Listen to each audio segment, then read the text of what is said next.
आज तो आप सबके बीच में आकर के हमको बहुत ही खुशी हो रही है और विशेष अंतर्राष्ट्रीय योग दिवस के उपलक्ष्य में जो ये मौका हमें मिला है आप सबके बीच में आने का, तो उसके लिए बहुत बहुत धन्यवाद।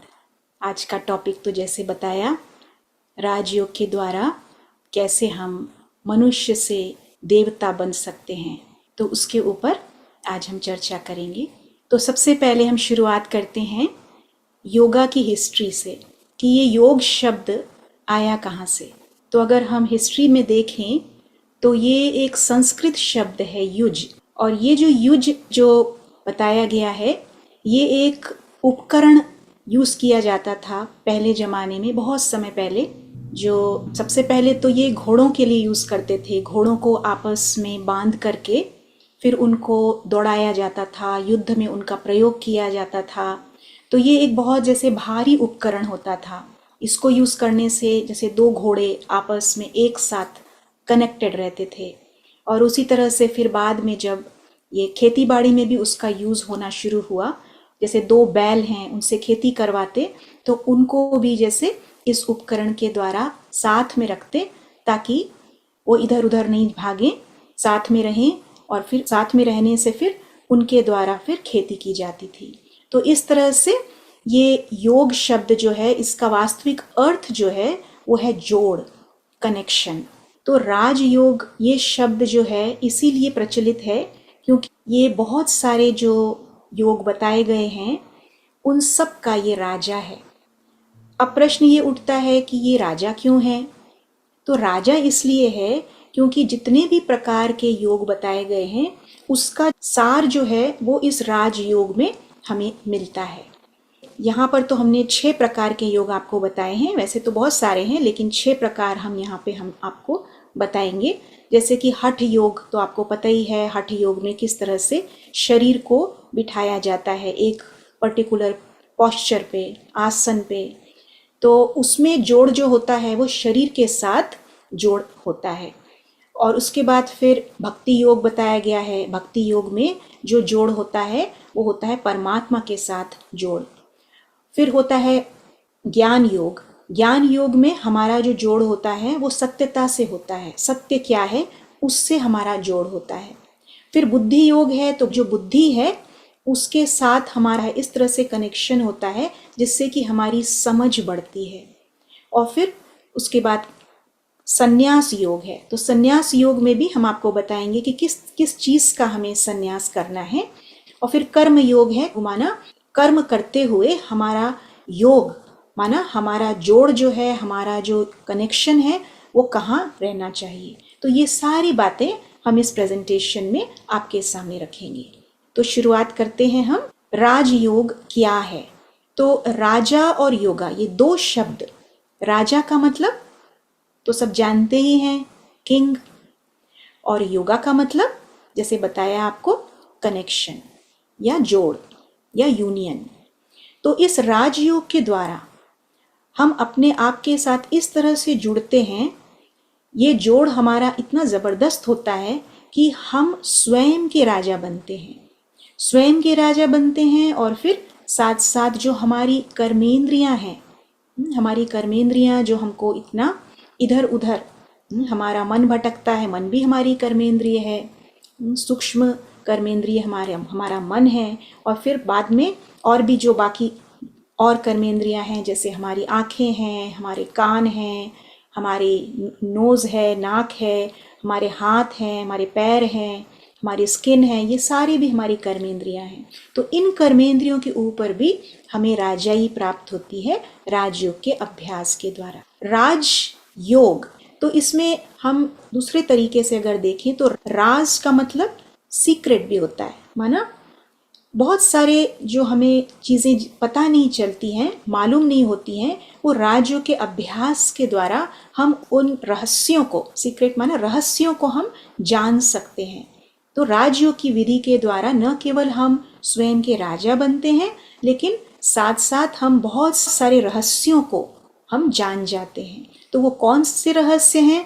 वो जब आप राजयोग का अभ्यास करेंगे तो धीरे धीरे आपको वो सारे रहस्य, सारे राज समझ में आने लगेंगे। और जैसे जैसे आपको राज समझ में आने लगेंगे तो फिर आप कभी भी नाराज़ नहीं होंगे, है ना। हम नाराज़ क्यों हो जाते हैं? क्योंकि कई सारे राजों को हम जानते नहीं हैं। तो राजयोग के द्वारा हम कभी भी, अगर हम उसका अच्छी तरह से अभ्यास करेंगे तो नाराज़गी हमारे जीवन से गायब हो जाएगी। अब योगा का मतलब यात्रा भी है। तो योग जो है वो एक बहुत सुंदर यात्रा है, अंदर की यात्रा है, जिसको कहते हैं इनवर्ड जर्नी। फिर ऊपर की भी यात्रा है, अंदर की यात्रा, ऊपर की यात्रा और बाहर की यात्रा। दूसरे शब्दों में हम ये भी कह सकते हैं कि अंदर हमको अपने आप से जुड़ना है, ऊपर हमको परमात्मा से जुड़ना है और फिर बाहर हमें बाकी लोगों के साथ जुड़ना है। तो राजयोग के द्वारा हमें सही जोड़, सही कनेक्शन किस तरह से हम लगाएं जिससे हमारे जीवन में शांति, सुख, आनंद, खुशी सब कुछ आ जाए। तो वो सही कनेक्शन किस तरह से हो, तो वो राजयोग की विधि से हम सीखते हैं। और ये किसी ने बहुत अच्छा कहा है, ये भगवत गीता में लिखा हुआ है, yoga is the journey of the self through the self to the self. तो ये हमारी अंदर की यात्रा है जो कि हमें ही करनी है। हमारे द्वारा ही हम अपने वास्तविक स्वरूप तक पहुंच सकते हैं। तो अब हम समझते हैं कि वो जो हमने कहा कि अंदर की यात्रा, तो वो अंदर की यात्रा हम कैसे करें, अंदर की यात्रा का ज्ञान। तो इसीलिए इसे ज्ञान योग भी कह सकते हैं। ज्ञान योग का जो हमने बताया शुरू में कि बहुत सारे योगों का सार है इस राजयोग में। तो ज्ञान योग माना इस राजयोग के द्वारा हमें सत्य ज्ञान प्राप्त होता है। सबसे इम्पॉर्टेंट, सबसे ज़रूरी चीज़ ये समझना कि मैं कौन, ये सत्यता सबको जानना बहुत ज़रूरी है। क्योंकि देखिए, हम सब इस दुनिया में रह रहे हैं, इस संसार में हैं, लेकिन हमें ये ही नहीं मालूम कि हम कौन हैं। और जब तक हमें ये नहीं मालूम होगा कि हम कौन हैं, तब तक हम अपने आप से जुड़ भी नहीं सकते। तो राजयोग के द्वारा हमें ये बताया जाता है, जैसे हम कहते हैं ना कि हम ह्यूमन बीइंग्स हैं। तो ह्यूमन बीइंग्स हम कह तो देते हैं, लेकिन इस शब्द के पीछे एक बहुत बड़ा रहस्य छिपा हुआ है। तो ये जो ह्यूमन और बीइंग, ये दो अलग अलग शब्द हैं। तो इसमें ह्यूमन जो है वो है मनुष्य का शरीर, और जो बीइंग जो है वो है आत्मा। तो इसमें हमें ये समझ मिलती है कि जो हम शरीर को देखते हैं, ये शरीर जो है ये तो नश्वर है, ये शरीर तो एक दिन सबका खत्म होने वाला है। तो जो चीज़ खत्म होने वाली है वो हमारा सत्य परिचय नहीं है। सत्य क्या है? सत्य वो जो स्थायी रहे, सत्य वो जो हमेशा रहे, कभी भी वो खत्म ना हो। तो इसीलिए हम कहते हैं कि सत्य जो है वो बीइंग है। उस बीइंग को हम कई नामों से जान सकते हैं। वो बीइंग को हम आत्मा कह सकते हैं, उस बीइंग को हम कॉन्शियसनेस कह सकते हैं, एनर्जी कह सकते हैं, सोल कह सकते हैं, स्पिरिट कह सकते हैं। तो वो एनर्जी जो है वो मैं हूँ। तो ये समझना ज़रूरी है, क्योंकि जब हम ये समझ जाते हैं कि मैं आत्मा हूँ, मैं शरीर नहीं हूँ, तो शरीर से संबंधित सारी बातें जो भी हमारे जीवन में आती हैं, वो बातों से ऊपर उठना हमारे लिए बहुत आसान हो जाता है। तो राजयोग के द्वारा हम ये समझते हैं कि मैं आत्मा, और मैं आत्मा किस प्रकार की दिखती हूँ? मैं आत्मा छोटी सी बिंदी, जैसे आप इस चित्र में देख रहे हैं, भ्रिकुटी के मध्य, मस्तक के मध्य, इस स्थान पर मैं आत्मा विराजमान हूँ। और मैं आत्मा, तो ये जो मेरा स्थान है, इसको हम ये भी सोच सकते हैं कि ये जैसे तख्त है। जैसे राजा जो होता है ना, वो सदा अपने तख्त पर विराजमान रहता है। तो उसी प्रकार से मैं आत्मा इस भ्रिकुटी के मध्य, मस्तक के मध्य विराजमान राजा, और मैं राजा किसके ऊपर राज्य कर रही हूँ, ये अभी हम आपको आगे बताते हैं। लेकिन उसके पहले इस राजा की विशेषता क्या है कि ये राजा अमर, अजर, अविनाशी है। देखने में नहीं आता, आत्मा इतनी छोटी सी है, बिंदु स्वरूप है, दिखाई नहीं देगी, लेकिन वो बहुत ही शक्तिशाली है। उसके बाद में हम और थोड़ा आत्मा के बारे में जानेंगे कि आत्मा जो है उसके अंदर बहुत सारे दिव्य गुण हैं। जैसे आज का हमारा जो टॉपिक है, मानवता से दिव्यता की ओर राजयोग के द्वारा हम कैसे जा सकते हैं। तो राजयोग के माध्यम से हम अपनी दिव्यता को पा सकते। किस प्रकार? अगर हम अपने आप को जोड़ेंगे इन सुंदर सुंदर जो आप सामने देख रहे हैं, इतने सारे जो गुण हैं, ये सारे गुण आत्मा के अंदर रहते हैं। आत्मा शांत स्वरूप है, आत्मा प्रेम स्वरूप है, पवित्र स्वरूप है, शक्ति स्वरूप है, खुश स्वरूप है, सुख स्वरूप है, सत्य स्वरूप है और आनंद स्वरूप है। तो ये सब आत्मा के 7 गुण हैं जो आपको एक रेनबो की तरह दिखाई दे रहे हैं। इसलिए हम कहते हैं कि ये अंदर की यात्रा है। देखिए, जब हम यात्रा पर जाते हैं तो यात्रा में अगर हमको कोई बहुत सुंदर रेनबो दिखता है तो कितनी खुशी होती है हमें। वो रेनबो देख करके हमें ऐसा लगता है अरे हम और लोगों को भी बताएं, है ना, इतनी खुशी होती है। तो उसी प्रकार से, और वो रेनबो तो हमको कभी कभी दिखाई पड़ता है, जब बरसात होगी तब सूरज होगा तो फिर हमको वो रेनबो दिखाई पड़ेगा ना, इंद्रधनुष दिखाई पड़ेगा। लेकिन ये इंद्रधनुष जो है ये हमारे अंदर है, अंदर का इंद्रधनुष, जो कि हम जब चाहे तब हम देख सकते हैं। ये है खूबी राजयोग की, कि राजयोग के द्वारा आपको वेट नहीं करना पड़ेगा कि भाई बरसात हो तब, सूरज निकले बरसात हो तब मुझे ये रेनबो देखने को मिले, नहीं। लेकिन राजयोग के द्वारा अब जब चाहे तब आप अंदर जा कर के इन गुणों को देख सकते हैं, फील कर सकते हैं ना। तो यहाँ पर कुछ देखने की चीज़ नहीं है वास्तव में, अगर समझा जाए तो देखने वाली बात नहीं है, लेकिन सब कुछ यहाँ पर आपको अनुभव करना है। ये है अनुभव करने की बात। फिर आगे बढ़ते हैं। ये जो जैसे आपको बताया कि मैं आत्मा राजा हूँ, तो राजा जैसे होता है कोई भी राज्य में तो उसके मंत्री होते हैं। तो ये जो हमारा अंदर का जो राज्य है इसके अंदर 3 मंत्री हैं। तो राजयोग के द्वारा हमें ये बताया जाता है कि हमारे 3 मंत्री, एक है मन, दूसरा है बुद्धि और तीसरा है संस्कार। तो ये तीनों, मन, बुद्धि और संस्कार, ये तीनों का आपस में भी बहुत गहरा संबंध है। ये तीनों एक साथ, जैसे शुरू में हार्मनी की बात बताई ना, उसी प्रकार से ये तीनों को आपस में इनकी सबकी हार्मनी रहती है, तो फिर आत्मा जो है वो भी शक्तिशाली बनती है। अब मिनिस्टर के साथ साथ, मंत्री के साथ साथ कोई भी राज्य होता है तो वहाँ पर प्रजा भी होती है। तो ये जो राज्य है इसमें जो प्रजा है वो हमारी ये 5 कर्मेंद्रियां हैं। 5 कर्मेंद्रियों के ऊपर मैं आत्मा राज्य करती हूँ। तो ये राज्यों की शिक्षा के द्वारा हम सीखते हैं कि किस तरह से हम अपने मंत्रियों को और अपनी प्रजा को कंट्रोल में रखें। अब आगे इस चित्र में आप देखिए कि किस तरह से जो पहला वाला चित्र है, जो ब्लैक एंड वाइट चित्र है, उसमें ये व्यक्ति घोड़े के ऊपर बैठा हुआ है, लेकिन उसके पास लगाम नहीं है। तो अगर लगाम नहीं हो तो घोड़ा तो इधर उधर भागेगा ही। अगर आप घोड़े को ध्यान से देखें तो आपको 5 कर्मेंद्रियां इस घोड़े पे दिखाई देंगी। तो ये घोड़ा है हमारी 5 कर्मेंद्रियों का सूचक।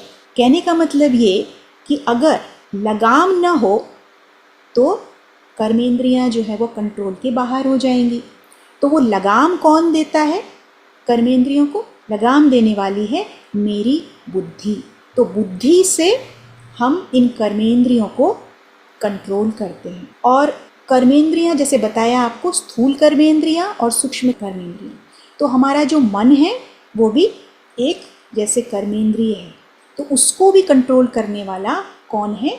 हमारी बुद्धि। तो इसीलिए इसको हम बुद्धि योग भी कहते हैं, क्योंकि हम अपनी बुद्धि से, बुद्धि को यूज़ करते हुए, बुद्धि का काम क्या होता है? बुद्धि का काम होता है समझने का। मन का क्या काम होता है? मन तो सब विचार ही करता रहता है ना, थॉट्स क्रिएट करता रहता है। लेकिन बुद्धि का क्या काम होता है कि कौन से थॉट्स क्रिएट करें। तो बुद्धि जो होती है वो निर्णय करने का काम करती है। तो अगर मन जो है वो गलत थॉट्स क्रिएट करेगा, लेकिन अगर बुद्धि अच्छी रहेगी तो हमारा मन जो है वो फिर गलत थॉट्स क्रिएट करने के बजाय सही थॉट्स क्रिएट करता है। तो बुद्धि को स्थिर करना और बुद्धि को शक्तिशाली बनाना ये राजयोग के माध्यम से हम सीखते हैं।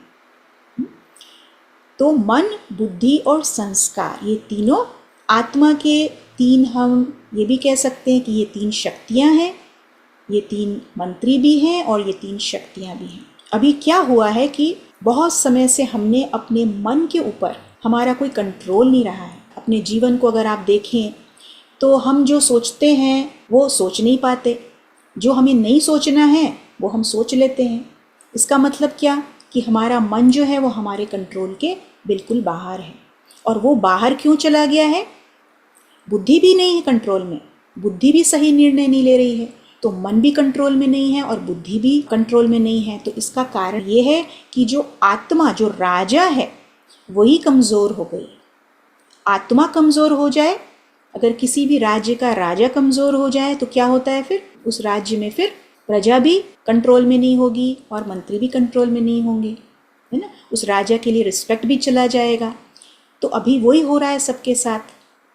सारे मनुष्य जो हो गए हैं अभी इस वक्त, अगर हम देखें इस दुनिया को, तो किसी का भी मन जो है वो स्थिर नहीं रहता। सब यही कहते हैं ना कि मेरा मन तो बड़ा चंचल है, मेरा मन तो घोड़े जैसा है, मेरा मन तो बंदर जैसा है, भागता रहता है इधर उधर। तो मन जो है वो कंट्रोल में है ही नहीं। लेकिन लोगों को इसका राज नहीं पता है। मन कंट्रोल में क्यों नहीं है, बुद्धि कंट्रोल में क्यों नहीं है? इसका राज ये है कि आत्मा जो है वो कमज़ोर हो गई है। और आत्मा कमज़ोर क्यों हो गई है, उसका क्या राज है? क्योंकि आगे हम सुनेंगे उसके बारे में और कि आत्मा के कमज़ोर होने का क्या कारण है। आत्मा के कमज़ोर होने का कारण ये है कि आत्मा ये भूल गई है कि वो कौन है। तो योगा का मतलब एक और अर्थ जो होता है, बहुत सुंदर अर्थ होता है, वो है याद। याद माना स्मृति। तो हमारी स्मृति में क्या है, ये हमको चेक करना बहुत ज़रूरी है। क्योंकि हमारी जैसी स्मृति रहती है वैसी हमारी वृत्ति होती है, और जैसी हमारी वृत्ति वैसी हमारी दृष्टि होती है, और जैसी हमारी दृष्टि होती है वैसे हमारे कर्म होते हैं, हमारी कृति होती है, और जैसी हमारी कृति होती है वैसी हमारी सृष्टि होती है। तो कहने का मतलब ये, इसका सार अगर हम देखें तो हमारी स्मृति से हमारी दुनिया हम बनाते हैं। तो अगर हमें अपनी दुनिया को सुंदर बनाना है, खुशहाल बनाना है, सुखमय बनाना है, तो उसके लिए हमको अपनी स्मृति का परिवर्तन करना होगा। क्योंकि जैसी हमारी स्मृति होगी वैसा ही हम संसार बनाते हैं। तो हमारी स्मृति में क्या रहता है सारा दिन? अब ये सोचने की बात है। स्मृति का आधार क्या है? हमारे संकल्प। जैसे हम संकल्प रचते हैं उसी की हमको स्मृति रहती है। तो राजयोग में हम ये बार बार अपने आप को स्मृति दिलाते हैं, याद दिलाते हैं कि मैं कौन हूँ। ये स्मृति जब रहती है कि मैं आत्मा हूँ, मैं ये शरीर नहीं हूँ, जो दिख रहा है वो मैं नहीं हूँ, लेकिन जो नहीं दिखाई पड़ रहा है वो मैं हूँ। तो जब हम उससे जुड़ते हैं, आत्मा से जब हम जुड़ते हैं, तो क्या होता है? आत्मा से जुड़ने से आत्मा के अंदर जो गुण हैं वो हमारे स्वरूप में दिखाई पड़ने लगते। तो हमारा कहने का मतलब ये कि अगर समझ लीजिए आप ये सोच रहे हैं कि मैं शांत स्वरूप आत्मा हूँ, तो फिर क्या होगा? आपकी वृत्ति कैसी होगी? आप हर चीज़, जो भी कुछ आप सारा दिन जो जिसके भी संपर्क में आएंगे, आपकी वृत्ति बहुत शांत होगी। आपकी दृष्टि, जो भी चीज़ आप देखेंगे, परसीव करेंगे, उसको भी आप बहुत ही शांत मन से देखेंगे। और फिर वही चीज़ आपके एक्शंस में भी आएगा। आप शांति से हर कार्य करेंगे, और शांति से आप हर कार्य करेंगे तो आपका संसार कैसा बन जाएगा? एकदम शांति से भर जाएगा। और अगर आपका संसार शांति से भर जाएगा तो आपके आसपास वाले जो लोग होंगे वो भी आपके पास आना चाहेंगे। तो इस तरह से आपका कनेक्शन, देखिए योग माना कनेक्शन, तो आपका जो कनेक्शन होगा दूसरों के साथ वो भी बहुत ही एक सुंदर संबंध में बन जाए, संबंध में बदल जाएगा। तो जैसी मेरी स्मृति वैसी मेरी सृष्टि बन जाएगी। तो ये राजयोग से हमें प्राप्ति होती है। अब हम और इसको थोड़ा सा गहराई में समझते हैं साइंस के माध्यम से, किस तरह से राजयोग के द्वारा हम अपने माइंड को ट्रेन करते हैं। जैसे हमारा मन जो है, देखिए हमारा 10% माइंड है वही हम यूज़ करते हैं। साइंस ये बताती है हमको कि हमारा जो 90% हमारे मन के अंदर जो शक्ति है उसको हम यूज़ ही नहीं करते हैं। हमारा मन बहुत शक्तिशाली है उसको, लेकिन हम यूज़ नहीं करते। अब कोई चीज़ को अगर हम यूज़ ही नहीं करेंगे तो उससे फिर हमको प्राप्ति भी नहीं होगी। तो राजयोग के द्वारा जब हम बार बार अपने मन को ये संकल्प देते हैं, जैसे बताया मैं आत्मा शांत स्वरूप हूँ, मैं आत्मा प्रेम स्वरूप हूँ, शक्ति स्वरूप हूँ, ये सारे जो गुण आत्मा के अंदर हैं, ये बार बार जब हम अपने आप को स्मृति दिलाते हैं तो धीरे धीरे क्या होता है, ये जो अंदर का जो 90% जो है हमारा मन, ये जैसे एक हमारा बहुत इनोसेंट पार्ट होता है मन का। जैसे मन के कुछ पार्ट्स होते हैं, तो ये सबकॉन्शियस माइंड जो होता है ये हमारा बहुत ही इनोसेंट होता है मन। कहने का मतलब ये कि जो हमारा कॉन्शियस माइंड जो होता है, जो भी ऑर्डर करता है, ये सबकॉन्शियस माइंड जो है उसको बहुत अच्छे से उसको ले लेता है, बहुत ही इनोसेंटली, बहुत ओबीडियंट होता है, माना आज्ञाकारी होता है, कुछ प्रश्न नहीं करता है। आपने बोला मैं शांत स्वरूप आत्मा हूँ, वो हाँ जी बोलेगा, हाँ जी बोल करके फिर वो जैसे ऑर्डर रिसीव कर लेगा, एक सर्वेंट की तरह वो ऑर्डर ले लेगा और फिर वो उसको करके ही दिखाएगा। कहने का मतलब ये कि आपने अपने आप को बोला मैं शांत स्वरूप आत्मा हूँ, तो फिर आपके कार्य व्यवहार में भी वो शांति का आपको अनुभव होगा। और ये जो सबकॉन्शियस माइंड जो होता है हमारा, ये सवेरे के समय बहुत एक्टिव रहता है। कहने का मतलब ये कि अगर आप सवेरे सवेरे उठ करके अपने मन को अच्छे अच्छे संकल्प देंगे तो वो संकल्प जो है ये हमारे ये सबकॉन्शियस माइंड जो है बहुत जल्दी इसको रिसीव कर लेगा और फिर वो सारा दिन उसको यही कोशिश में लगा रहेगा कि कैसे मैं अपने मास्टर जो मेरे माइंड ने मुझे ऑर्डर करा है उसको मैं किस तरह से करके दिखाऊं। तो इस तरह से अगर हम अपने माइंड को ट्रेन करेंगे राजयोग की विधि के द्वारा, रोज अगर सवेरे सवेरे उठ करके हम अपने माइंड को ट्रेन करेंगे ना, सवेरे का समय भी और रात का समय भी, सोने के पहले भी, अगर आप अपने सबकॉन्शियस माइंड को जो भी ऑर्डर करेंगे ये आपको वो करके दिखाएगा, है ना। और सबकॉन्शियस माइंड जो होता है वो कोई बहस नहीं करता, जैसे आपको बताया ना, वो इनोसेंट सा चाइल्ड होता है वो, हाँ, वो कोई बहस नहीं करता।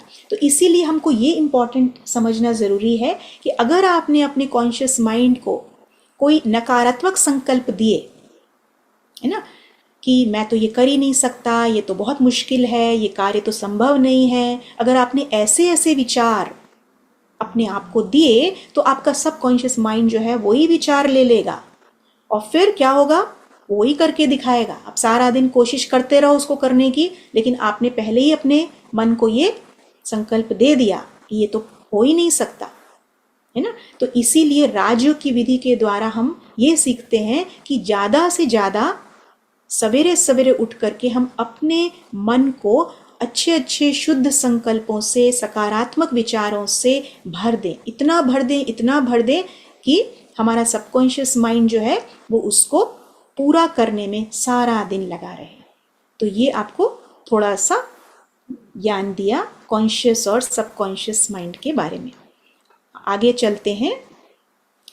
योगा का मतलब ये भी होता है कि जैसे बताया ऊपर की यात्रा, ये तो आपको अंदर की यात्रा बताई, अब हम ऊपर की यात्रा इसके बारे में चर्चा करते हैं। तो योग का मतलब सिर्फ अपने आप से जुड़ना नहीं है, स्वयं से जुड़ना नहीं, लेकिन साथ साथ फिर दूसरा स्टेप जो हम बताते हैं राजयोग में वो है परमात्मा के साथ हमारा मधुर मिलन, हमारा मधुर कनेक्शन जो होता है परमात्मा के साथ। तो उसके भी पहले, परमात्मा के साथ जुड़ने के भी पहले हमें ये जानना ज़रूरी है कि परमात्मा कौन है, उनका क्या परिचय है। तो राजयोग के द्वारा हमको परमात्मा का सत्य परिचय मिलता है। हमें ये पता चलता है कि परमात्मा का जो रूप है वो भी बिल्कुल आत्मा के समान है। जैसे कोई अगर बच्चा अगर हम देखें है ना। तो हम कहते हैं ना, जैसे बच्चा होता है किसी का तो कहते हैं अरे ये तो पिता के समान इसका चेहरा है या माता के समान इसका चेहरा है ना। तो चेहरा जो है वो मिलता जुलता है उनके पेरेंट्स से। तो उसी प्रकार से मैं आत्मा बिंदु स्वरूप, तो मेरे पिता परमात्मा वो भी एक छोटी सी बिंदु स्वरूप है। लेकिन दोनों बिंदुओं में फर्क क्या है? वो बिंदु जो है परमपिता परमात्मा जो है वो सिर्फ बिंदु नहीं है, लेकिन वो सिंधु भी है। माना जितनी भी आपको सारे गुण बताए थे आत्मा के, वो सारे गुण, उस सारे गुणों का सागर है परमात्मा।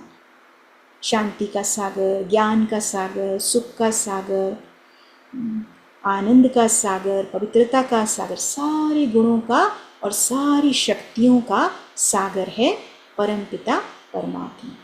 तो राजयोग की विधि से हम उस परमपिता परमात्मा के साथ जुड़ते हैं। और ये जुड़ना इसलिए ज़रूरी है ना। कई लोग कहते हैं भाई हम अपने आप से जुड़ जाएं, जब आत्मा के अंदर सारी क्वालिटीज़ हैं तो फिर हम अपने से ही क्यों नहीं जुड़ें? परमात्मा से जुड़ने की क्या ज़रूरत है? तो परमात्मा से जुड़ने की ज़रूरत इसीलिए है क्योंकि परमात्मा जैसे बताया वो सागर है। तो सागर जैसा है, कहने का मतलब ये कि उनका जो, उनके पास जो गुण और जिनके पास जो शक्तियाँ हैं वो कभी ख़त्म होने वाली ही नहीं है। हमारा जो स्टॉक होता है वो तो बहुत ही हद का होता है, लिमिटेड होता है। किसी कोई आया, हम भले हम प्रैक्टिस कर रहे हैं मैं शांत स्वरूपात्मा हूँ, लेकिन कोई परिस्थिति ऐसी आ गई, एकदम से कोई परिस्थिति आ गई, कोई आके हम पे गुस्सा कर रहा है और कुछ ऐसा उल्टा सीधा बोल रहा है, तो फिर क्या होता है? हमारी वो शांति समय नहीं लगता और गायब हो जाती है। कहने का मतलब ये कि हमारा जो शांति का स्टॉक है, हमारा जो प्रेम का स्टॉक है वो बहुत ही लिमिटेड है, लेकिन जो परमात्मा का स्टॉक है वो है अनलिमिटेड। इसीलिए उनसे जुड़ना बहुत ज़रूरी है ताकि हम अपने अंदर वो सारे गुण और शक्तियाँ भर सकें। इसलिए राजयोग को भक्ति योग भी, ये भक्ति योग का हिस्सा है। भक्ति जब करते हैं लोग तो भगवान को याद करते हैं, भगवान का प्यार अनुभव करते हैं। तो यहाँ भी हम परमात्मा से जुड़कर परमात्मा की शक्तियों को अपने अंदर धारण करते हैं ताकि हम सदा चार्ज्ड रहें, हमारी चार्जिंग सदा बनी रहे, है ना। जैसे सेल फोन होता है ना, सेल फोन को भी हम रोज़ चार्ज करते हैं, तो आत्मा भी एक तरह से एक तरह की बैटरी है। तो इस बैटरी को चार्ज करना रोज़ ज़रूरी है। अगर हम चार्ज नहीं करेंगे तो वो बैटरी खाली होगी। तो परमात्मा से जुड़ना माना अपनी अंदर की बैटरी को चार्ज करना। और उसके लिए, जुड़ने के लिए हमें कहाँ जाना है ये भी हमको राजयोग के द्वारा पता चलता है कि हमें इस दुनिया से पार, एक ऐसी दुनिया जहाँ पर बहुत ही सुंदर लाइट ही लाइट है, साइलेंस ही साइलेंस है, उस स्थान पर हमको जाना होता है। और उस स्थान पर कोई ऐसे फिजिकली नहीं जा सकता, लेकिन हम मन के द्वारा, बुद्धि के द्वारा उस स्थान पर जाकर परमात्मा के साथ अपना कनेक्शन बना सकते हैं। तो ये राजयोग के द्वारा हमें सीखने को मिलता है। अब संन्यास योग का भी इसमें अंश आता है।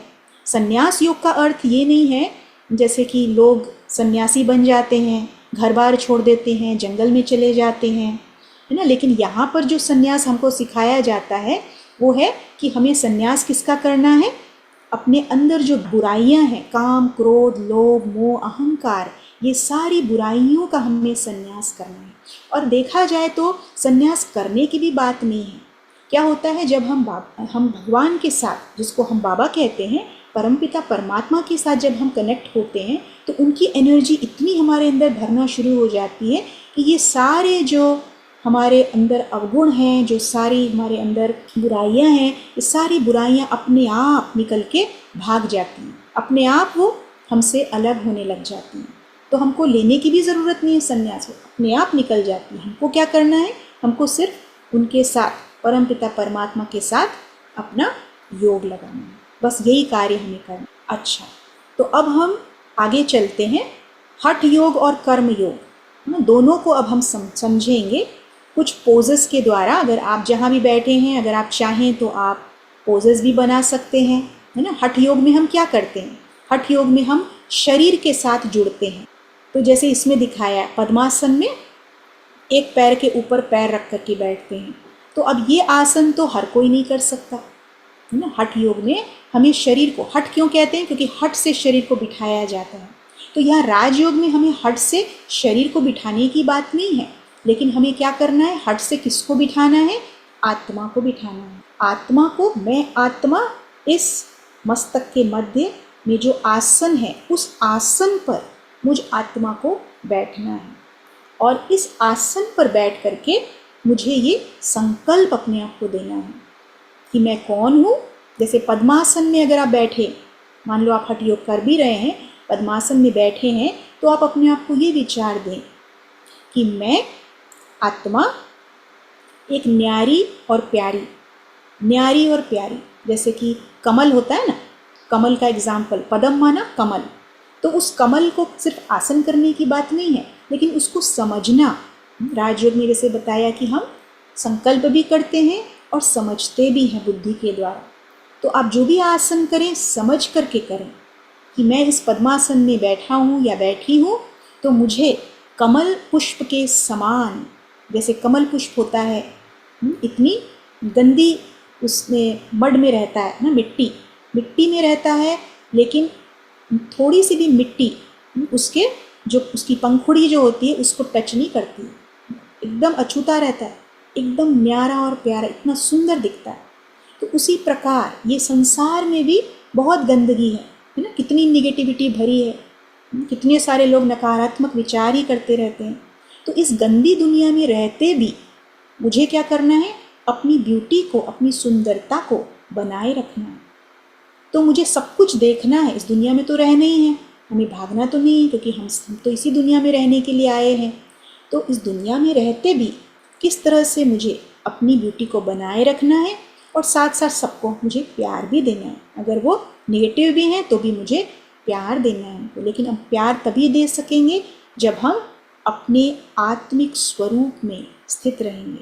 तो इस पोज के द्वारा आप न केवल संकल्प करें, लेकिन उसको समझें भी, और साथ साथ एक कोई भी इमेज आप अपने सामने रख सकते हैं। जैसे आपको ये इमेज, ये चित्र दिख रहा है ना सामने, लोटस के ऊपर कौन बैठा रहता है, हाँ, कमल के ऊपर कौन बैठा रहता है, तो लक्ष्मी बैठी रहती है। लक्ष्मी तो दिव्यता की मूर्त है ना। तो मैं आत्मा भी लक्ष्मी की तरह अपने लक्ष्य को सदा सामने रखने वाली आत्मा, और मेरा लक्ष्य क्या है, मुझे मनुष्य से देवता बनना है, क्योंकि मेरे अंदर वो दैवी गुण हैं, तो उसकी स्मृति मुझे लानी है। योग के द्वारा हमें स्मृति लानी है, और वो दैवी गुणों को बार बार अपने आप को याद दिलाना है। तो एक आप अपने सामने एक चित्र रखें, और साथ साथ संकल्प। और ये चित्र रखने से फ़ायदा ये है कि आपका जो सबकॉन्शियस माइंड, जो आपको बताया, उस सबकॉन्शियस जो माइंड होता है ना, वो चित्र वगैरह जो है उसको देख करके बहुत जल्दी वो कैच करता है। जैसे छोटे बच्चे होते हैं ना, उनको कुछ चित्र दिखाते हैं तो वो जल्दी समझ जाते हैं। तो ऐसे ही आपका सबकॉन्शियस माइंड एक छोटे बच्चे की तरह है। आप चित्र रखेंगे तो वो अच्छी तरह से समझेगा। और एक और चीज़ बहुत इम्पॉर्टेंट समझने वाली है कि जो चीज़ आप देख रहे हो उसको आप अपने को करते हुए भी देखो। जैसे कर्म योग, कर्म योग माना सिर्फ आपको कनेक्शन नहीं रखना है, सिर्फ जोड़ करके नहीं रखना है अपने मन और बुद्धि को इस चित्र से और संकल्प से, लेकिन आपको साथ साथ जब आप कर्म क्षेत्र में आते हो तो आपको उसको करके भी दिखाना है। तो जब आप बैठे हो आसन में, तो उस समय आप ये विजुअलाइज करो कि आप ये चीज़ कर भी रहे हो। माना आजू बाजू गंदगी भी है तो भी आप उस गंदगी से प्रभावित नहीं हो रहे हो, आप अपनी शांति को बनाए रखे हो। तो जैसे जैसे आप इसको विजुअलाइज करोगे तो क्या होता है, सबकॉन्शियस माइंड फिर इसको सोच लेता है कि यही सही है। हमारा माइंड जो है ना, उसको हम बेवकूफ़ बना सकते हैं। हम कुछ नहीं भी करेंगे तो भी वो, अगर हम उसको जस्ट विजुअलाइज करें तो भी उसको लगेगा कि ये रियलिटी में हो रहा है ना। तो इसीलिए हम जैसे जैसे देखेंगे बार बार ये चीज़ हो रही है तो फिर वो होके ही रहेगी। इस तरह से हम कहते हैं कि असंभव भी संभव हो जाता है योग के द्वारा। अब दूसरे आसन में, तो ये आसन तो आप लोगों को किसी किसी को टफ ही लगा होगा, सारे लोग तो कर नहीं पाए होंगे पद्मासन। अब हम इससे इजी आसन आपको बताते हैं, सुखासन। सुखासन में तो सब बैठ सकते हैं, हाँ, जिनके घुटने नहीं मुड़ते हैं वो शायद नहीं भी बैठ पाए, लेकिन जिनके मुड़ते हैं वो बैठ सकते हैं। अब देखिए इसमें भी आप क्या संकल्प लेकर के बैठेंगे। सुखासन का मतलब क्या है, ऐसे आसन में मुझे बैठना है, मुझे अपने मन को बिठाना है, आत्मा को इस आसन पर बैठना है जिस आसन पर बैठ करके मैं सबको सुख ही सुख दूं, सबको खुशी ही खुशी दूं। तो अब इस आसन पर बैठकर आप अपने आप को एक गुलाब के फूल के रूप में देख सकते हो। देखो गुलाब के फूल की खुशबू कितनी सुंदर होती है, कितनी अच्छी लगती है ना। तो उस गुलाब के फूल की तरह मेरी सुगंध सारे संसार में जिससे भी मैं मिल रही हूँ सबको मैं ये खुशबू दे रही हूँ। तो बस ये संकल्प और ये चित्र और अपने आप को करते हुए देखना, आपका चेहरा एकदम खिले हुए गुलाब की तरह, एकदम चीयरफुल, हर्षित मुख, और आपका जो बिहेवियर है, आपका जो बर्ताव है, जो आपका व्यवहार है वो बहुत सुंदर है ना। तो इस तरह से आप देख सकते हैं अपने आप को। उसके बाद फिर आप हनुमान आसन में आ जाओ। हनुमान आसन में देखो, हनुमान का मतलब समझना ज़रूरी है। हनुमान का अर्थ जिसने अपने अभिमान का हनन किया है ना, जिसने अपने अभिमान का हनन किया वो हनुमान है। तो मैं कौन हूँ? मैं आत्मा भी उसी हनुमान की तरह हूँ। तो मेरे अंदर दैवी गुण कौन कौन से हैं? नम्रता का गुण है मेरे अंदर, मेरे अंदर वो हिम्मत का गुण है। और अपने आप को फिर आप देखिए कि कैसे भी पहाड़ जैसी परिस्थिति भी आ रही है तो उस पहाड़ जैसी परिस्थिति को आप रुई में, जैसे रुई इतनी हल्की होती है तो एकदम हल्के रूप से आप उसके ऊपर विजय प्राप्त कर रहे हो। आगे चलते हैं। अब ये आसन भद्रासन या बद्ध कोणासन, बटरफ्लाई पोज, इसमें भी आप लोग कोई लोग बैठते होंगे। तो भद्र का मतलब होता है थ्रोन, तख्त। तो किस तख्त पर मुझे बैठना है? मुझे फिर से मुझे आत्मा, मैं आत्मा इस तख्त पर विराजमान हूँ और इस तख्त पर बैठकर मुझे क्या करना है? मुझे बहुत लाइट रहना है। जैसे तितली होती है, वो चित्र आप सामने लाओ, तितली कितनी लाइट होती है। तो उसी तरह से मुझे सारे दिन तितली की तरह सिर्फ उड़ने का काम करना है, माना बिल्कुल लाइट रहता, कुछ भी हो जाए मुझे लाइट रहना। तो ये विचार और ये चित्र आप अपने सामने रख सकते हैं। फिर आइए वृक्षासन, वृक्ष का जो पोज होता है, ट्री का जो पोज होता है, तो इसमें आप अपने मेंटली आप अपने आप को इस पोज में रखो कि मैं कौन हूँ। मैं देखो देवता बनने वाली आत्मा, तो देवता माना देने वाले, और वृक्ष की ये क्वालिटी होती है कि वो सदा देने का कार्य करता है। तो मुझे भी क्या करना है? सिर्फ देना है। इसीलिए तो देवता कहते हैं ना, नहीं तो देवता नहीं कहते, क्या कहते? लेवता कहते, है ना। तो मैं कौन हूँ? मैं देने वाला वृक्ष हूँ। और वृक्ष, और जैसे आप बैलेंस करते हो अपने आप को, है ना, वृक्षासन जब करते हो तो बैलेंस, तो अपने आप को देखो आप एकदम बैलेंस हो, आपकी लाइफ बैलेंस्ड है, एकदम स्टेबल हो, आप एकदम स्थिर हो। और जितना देंगे उतना आपको मिलेगा, है ना, क्योंकि आप देते जाएंगे। देखो जैसे ये वृक्ष कितना लदा हुआ है, फलों से लदा हुआ है। जितना वृक्ष देता जाएगा उतना उतना उसमें और भी फल आते जाएंगे। तो ऐसे ही हम भी दूसरों को खुशी देंगे, दूसरों को सुख देंगे, तो हमको उनकी ब्लेसिंग्स मिलेंगी, तो हमको और भी हमारी खुशी बढ़ती जाएगी। तो ये हुआ वृक्षासन। फिर आगे बढ़ते हैं वीरभद्र आसन, वॉरियर पोज जो होता है, ये भी आप लोग कोई करते होंगे।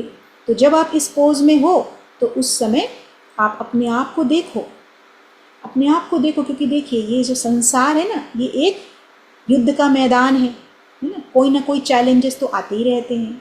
तो आप पहले से ही अपने आप को प्रिपेयर करो, सवेरे सवेरे आप अपने आप को इस आसन पर बिठा लो कि मैं तो हूँ ही विजयी, विजयी योद्धा हूँ मैं। ये नहीं सोचो कि मुझे जाना है, फिर मुझे लड़ना है, फिर ये सारी बातें आएंगी, फिर उसके बाद मेरी विजय होगी, नहीं।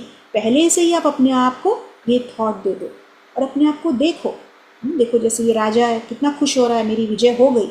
तो पहले से ही मैं हूँ ही विजयी आत्मा। तो ये अपने आप को थॉट देके आप आगे जाओगे, आगे बढ़ोगे, तो फिर देखना सारे दिन आपको हर कार्य जो भी आप करोगे, हर कार्य में आपको विजय विजय मिलेगी, है ना। फिर चाइल्ड्स पोज, बालासन। बालासन में रिलैक्स लगता है। तो इस आसन में जब आप अपने आप को बैठाओगे, शरीर को बैठाओगे, तो अपने मन को आप क्या दोगे? थॉट कि मैं बिल्कुल इनोसेंट हूँ, एकदम इनोसेंट, आज्ञाकारी, पवित्र बच्चा हूँ भगवान का। और दिन भर में जो भी बातें आए उन बातों को एक जैसे जिज्ञासु के रूप में और उमंग उत्साह के रूप में और खेल के रूप में देखो, है ना। तो इस तरह से क्या होगा, फिर जो भी परिस्थिति आएगी उसमें मज़ा ही मज़ा आएगा, आपका चेहरा हर्षित रहेगा, बड़ी से बड़ी समस्या में भी आप मुस्कुराते रहेंगे, है ना। फिर आखिरी का पोज जो है वो शवासन, डेथ पोज जो है। जब डेथ पोज में आप लेटे हुए हो तो अपने आप को आप याद दिलाओ कि मैं कौन हूँ, मैं तो अजर अमर आत्मा हूँ और मुझे मरना किससे है, मुझे अपने अभिमान से मरना है ना। क्योंकि देखो ये अभिमान जो है, ये ईगो जो है, जो अंदर अहंकार जो भरा रहता है, हाँ, इससे क्या होता है, ये एक भूत की तरह है। हाँ, ये हमारी लाइफ में बहुत ही हमारा जीवन जो है वो खराब कर देता है। तो इस भूत को हमें भगाना है अपने जीवन से। तो ये अगर शवासन पे जब आप लेटे हो तो हर क्षण आपका आखिरी क्षण है, ये थॉट अपने आप को दो। अगर ये थॉट अपने आप को दोगे तो आप सदा एक्टिव रहोगे, है ना। हम क्या लेज़ी हो जाते हैं, हम आलसी हो जाते हैं, हमको लगता है बहुत समय पड़ा है, तो फिर हम समय भी बर्बाद कर देते हैं। लेकिन अगर हम हर क्षण को इसी थॉट के साथ अगर हम जिए कि ये क्षण जो है, ये क्षण मेरा आखिरी क्षण है, तो मुझे बहुत अच्छी तरह से इस क्षण को जीना है, इस थॉट के साथ फिर आप अपना आगे का कार्य कर सकते हैं। तो ये तो हो गए सारे पोजेस आपको बताए। अब बस आखिरी में आपको एक और छोटी सी बात बताते हैं कि ये साइंस की बात, न्यूरोप्लास्टिसिटी, ये शब्द आपने शायद किसी ने सुना होगा। तो ये न्यूरोप्लास्टिसिटी, इसका अर्थ क्यों ये जानना ज़रूरी है, क्योंकि देखो आपको जितने भी हमने अभी आसन बताए, जितनी भी बातें बताई, कनेक्शन की बातें बताई, मन की बातें बताई कि मन में जो हमारे विचार आते हैं, हमारी बुद्धि निर्णय लेती है, सारी चीज़ें, ये सबका जो असर पड़ता है हमारे शरीर पर पड़ता है। क्योंकि हमारे आत्मा और शरीर का बहुत गहरा कनेक्शन है, मन का, बॉडी का, शरीर का बहुत गहरा कनेक्शन है। तो न्यूरोप्लास्टिसिटी, इसमें बताया गया कि पहले ऐसा सोचा जाता था कि हमारी जो ब्रेन है वो कभी ग्रो नहीं हो सकती, 6-7 साल के बाद हमारी ब्रेन की ग्रोथ खत्म हो जाती है, ऐसा माना जाता था। लेकिन फिर बाद में जब रिसर्च हुआ तो पाया गया कि ऐसा नहीं है, हमारे ब्रेन की ग्रोथ जो है वो हो सकती है, हमारे अंदर वो क्षमता है कि हम अपने ब्रेन को ग्रो कर सकें। और जैसे आप देख रहे हो पहले पिक्चर में, अलग अलग जैसे रास्ते हम बना सकते हैं। कैसे बनेंगे वो रास्ते बनाने का तरीका है राजयोग का अभ्यास। इस अभ्यास के द्वारा जैसे जैसे हम नए नए थॉट्स, नए नए विचार और नए नए अनुभव हम करते जाएंगे, वैसे वैसे हमारे ब्रेन जो है, हमारा ब्रेन भी चेंज होता जाएगा। और ब्रेन हमारा चेंज होगा तो क्या होगा, ब्रेन से ही सारे शरीर को मैसेज पहुंचते हैं। तो ब्रेन में हमारा जो संकल्प आता है वो मैसेज हमारा दूसरे शरीर के दूसरे भागों में जाता है। तो अगर ब्रेन चेंज होगा तो पूरा शरीर भी चेंज होगा, और शरीर चेंज होगा साथ साथ फिर हमारा बिहेवियर भी चेंज होगा, और हमारा बिहेवियर चेंज होगा तो क्या होगा, हम मनुष्य से देवता बन ही जाएंगे। और ये आखिरी में बस आपको एक और बात बताते हैं कि ये देखो आप कितना सुंदर चित्र इसमें, जैसे स्ट्रोक के पेशेंट्स में भी ये देखा गया है कि स्ट्रोक के पेशेंट्स जो होते हैं उनका जो दिमाग जो है, उनका जो ब्रेन है वो डैमेज हो जाता है। तो ब्रेन डैमेज हो जाता है तो वो अपने हाथ को हिला नहीं सकते हैं। तो उनको ठीक करने के लिए ये न्यूरोप्लास्टिसिटी का बहुत इम्पॉर्टेंट रोल देखा गया है। देखो आप जैसे पहले चित्र में देखो ये कनेक्शन अच्छा है, दूसरे चित्र में अगर आप देखो तो स्ट्रोक के कारण यहाँ पर एरिया डैमेज हो गया, लेकिन उनको ट्रेन किया गया जिससे कि नए नए ब्रेन सेल्स बन गए। तो वो कैसे करते हैं, उसका तरीका ये कहा जाता है कि आप विजुलाइज करो कि आप हाथ ऊपर उठा रहे हो, हाथ नीचे कर रहे हो। वो करते नहीं है, बस विजुलाइज करते हैं। तो वो विजुलाइज करने से ही क्या होता है कि उनका स्ट्रोक जो है काफ़ी हद तक ठीक हो जाता है। तो कहने का मतलब ये कि हम भी विजुलाइजेशन करके, अपने आप को अच्छे अच्छे विचार दे करके हम अपने आप को बदल सकते हैं। तो हमारी स्मृति अगर बदलेगी तो हमारा संसार बदलेगा, और हमारा संसार बदलेगा तो पूरा ही संसार बदल जाएगा। अच्छा, ओम शांति।